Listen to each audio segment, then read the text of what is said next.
Hello అండి, నా పేరు సురేష్ అండి. ఈరోజు మన బిగినర్స్ ప్లేలిస్ట్లో ఫిజ్ బజ్ అనే ఒక కాన్సెప్ట్ గురించి చేస్తున్నామండి. యాక్చువల్లీ ఈ కాన్సెప్ట్ మనకి ఇంటర్వ్యూస్లో అడుగుతూ ఉంటారండి.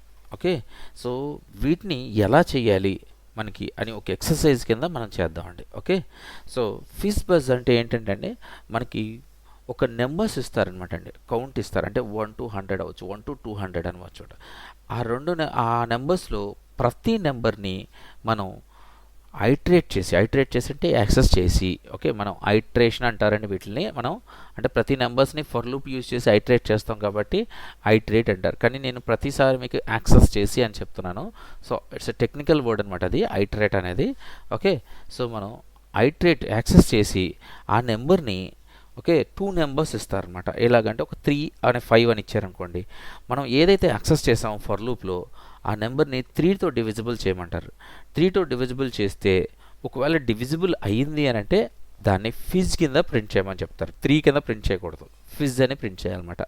అదే ఒకవేళ 5 అని ఇంకో నెంబర్ ఇచ్చారు, ఆ 5తో కానీ మనకి డివిజిబుల్ అయింది అనుకోండి, అప్పుడు బజ్ అని ప్రింట్ చేయాలన్నమాట, నెంబర్ ప్రింట్ చేయకూడదు. ఒకవేళ ఈ 3తోనూ 5తోనూ మనం యాక్సెస్ చేసిన నెంబర్ కానీ డివిజిబుల్ అయిందనుకోండి, ఫిజ్ బజ్ అని ప్రింట్ చేయాలి. ఒకవేళ కానీ దేంతోనూ అవ్వలేదనుకోండి, అటు 3తోనూ అవ్వాలా, అటు 5తోనూ అవ్వాలా, దేంతోనూ అవ్వలేనప్పుడు మనం ఆ నెంబర్ని ప్రింట్ చేయాలన్నమాట అండి. ఓకే అండి, సో అది కాన్సెప్ట్. సో ఇప్పుడు ఈ కాన్సెప్ట్ని మీకు నేను చేసి చూపిస్తానండి.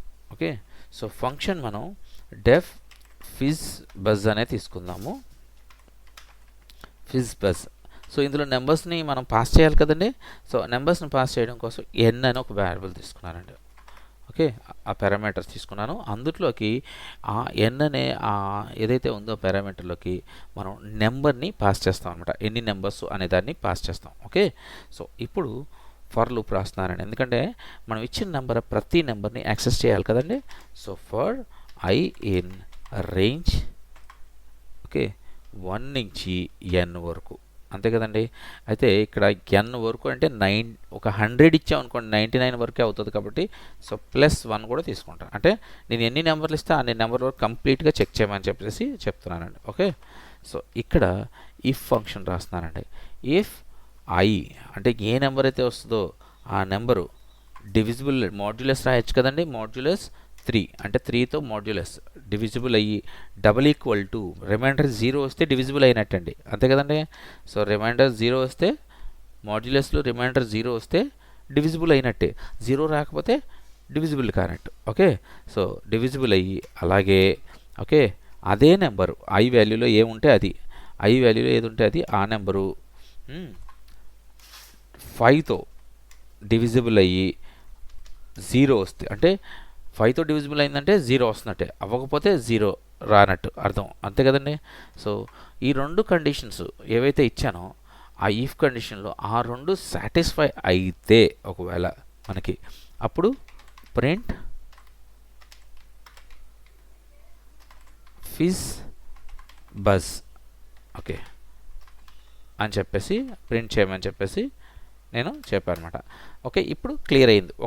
ఒక కండిషన్ క్లియర్ అయింది మనకి. ఓకే, రెండో కండిషన్ ఏంటండి, ఒక నెంబర్తో అయితే ఫిజ్, ఇంకో నెంబర్తో అయితే బజ్, అంతే కదండి. సో చూడండి, ఎల్ ఇఫ్ ఐ మోడ్యులస్ 3 =0 అయితే, ఓకే, అప్పుడు ప్రింట్ మనకి ఇక్కడ ప్రింట్ అయ్యాల్సింది ఫిజ్ మాత్రమే. ఫైన్. అలాగే నెక్స్ట్ మళ్ళీ ఎల్ ఇఫ్ రాసుకోవచ్చు. చూడండి ఎలా రాసుకోవచ్చు అన్న విషయాన్ని చెప్తున్నా మీకు, కండిషన్స్. సో ఇలా ఎన్ని కండిషన్స్ ఉంటే మనకి అన్ని కండిషన్స్ రాసుకోవచ్చండి. అది ప్రాక్టీస్ చేయడం కోసమే ఈ ఫిజ్ బజ్ అని, అంతే తప్ప ఏదో ఫిజ్ బజ్ వల్ల మనకి ఏదో ఉపయోగపడుతుందని కాదండి. సో మనం రాసే ప్రతి ఫంక్షన్ ఏదైతే ఉంటుందో అది ప్రాక్టీస్ అవ్వడానికి ఇలాంటి ఎక్సర్సైజ్లు చాలా ఉపయోగపడతాయండి మనకి. ఓకే, చాలా ఉన్నాయి. సో మనం ప్రతిదాన్ని ఇలా చేస్తూ ఉంటే మనకు అదొక ప్రాక్టీస్ కింద అయిపోతుంది అనమాట అండి. Okay, so print buzz. So ఇప్పుడు ఫిజ్ బజ్ ఆ 2 కండిషన్స్, పైన 2 కండిషన్స్ కానీ సాటిస్ఫై అయితే ఫిజ్ బజ్ కింద ప్రింట్ చేయమన్నాను. ఇది సాటిస్ఫై అయితే ఫిజ్ కింద ప్రింట్ చేయమని చెప్పా. 5తో సాటిస్ఫై అయితే బజ్ కింద చేయమన్నా. మరి అసలు ఏది సాటిస్ఫై అవ్వకపోతే అది ఎల్స్ కండిషన్లో రాస్తున్నానండి. సో ఎల్స్ కండిషన్లో మనం ఫైనల్లీ అందులో ఏ నెంబర్ వస్తే ఆ నెంబర్ని ప్రింట్ చేయమని చెప్పి రాసిస్తాం. ఓకే ఓకే ఇప్పుడు మనం ఈ ఫంక్షన్ని కాలప్ చేయాలి. సో కాలప్ చేయాలి అని అంటే ఫీజ్ మనకు కావాలంటే ప్రింట్ రాసుకోవచ్చు అండి. ప్రింట్ అక్కర్లేదు, ఎందుకంటే మధ్యలో మనం ప్రింటే వాడాము, రిటర్న్ వాడలేదు కాబట్టి మళ్ళీ ప్రింట్ రాసుకోకూడదు. Okay so fizz buzz. ఒకవేళ మళ్ళీ ఇక్కడ ప్రింట్ అని రాసామనుకోండి, నన్ను ఒకటి ఎక్స్ట్రా వాల్యూ వచ్చింది అనమాట మనకి. సో మనకి అది రాకూడదని అంటే మనం డైరెక్ట్గా ఫంక్షన్ నేమ్ని ఇక్కడ కాలప్ చేసేయచ్చు అనమాట. సో ఇక్కడ 100 నెంబర్స్ ఇస్తున్నానండి. ఈ 100 నెంబర్స్ మనకి కింద ప్రింట్ అవుతాయి చూడండి, ఇదిగోండి. సో 1 2 ప్రింట్ అయింది, నెంబర్ ప్రింట్ అయింది, కానీ ఫిజ్ అని వచ్చింది, 3 నెంబర్ ప్రింట్ అవ్వలేదు. రీజన్ ఏంటంటే 3తో డివిజిబుల్ అయ్యిందనమాట.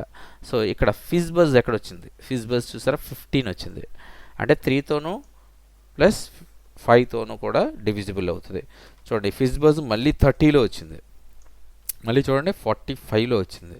సో ఎక్కడైతే 2 నెంబర్స్తో మనకి అవుతుందో అక్కడ ఫిజ్ బజ్ అని, ఎక్కడైతే సింగిల్ నెంబర్తో 3తో అయితే ఫిజ్ అని, అలాగే 5తో అయితే బజ్ అని చెప్పేసి మనకి ప్రింట్ అవుతున్నాయండి.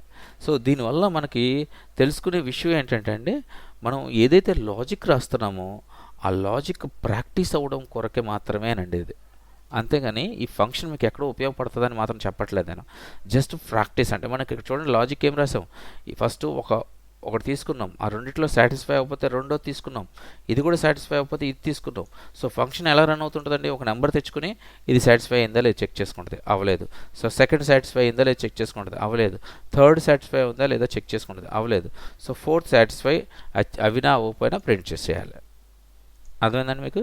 సో అలాగా ఈ లాజిక్ తెలుసుకోవడం కోసమే మనకి ఈ యొక్క ఎక్సర్సైజ్ అండి. ఓకే అండి, ఐ థింక్ మీకు అర్థమైందని నేను అనుకుంటున్నానండి. ఓకే, ఏమన్నా అర్థం కాకపోతే దయచేసి కామెంట్ చేయండి. ఓకేనండి, బాయ్ అండి.